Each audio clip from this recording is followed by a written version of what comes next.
Alright, isang malamig na umaga sa ating lahat at araw. Blessed day po sa ating lahat. Ayan mga kaipon, OFW ka ba? Nakagaya ko? Yes, no? So, para sa ating mga OFW, alam nyo po ba na mayroong benefits si IMG na exclusive lang para sa atin? Ayan, so ano yung benefits na yan? Kung ano man po ang mangyari sa atin dito sa ibang bansa, kung tayo po ay na-aksidente at nawala, alam niyo po ba na may libre na personal accident insurance si Manila Bankers para sa atin? Syempre, dahil yan po kung member tayo ng IMG. 'Di ba? Walang magbibigay sa kapamilya natin 600,000 pesos. Kung ano man na mangyari sa atin sa ibang bansa, 'di ba? At ang maganda dito, hindi mo na po 'yan babayaran ng buwan-buwan.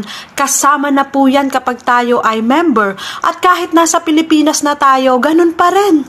Ganun pa rin po ang ating benefits. At hindi lang 'yon. Kung halimbawa tayo ay nawala ang bahagi ng katawan, meron din tayong compensation para kay Manila Bankers. 'Di ba? Napakagandang benefits po 'yan kasi hindi na natin 'yang kailangang bayaran.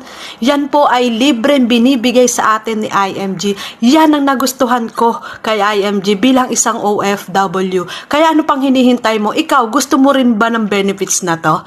Kaya tara, PM me to know more. Thank you for watching.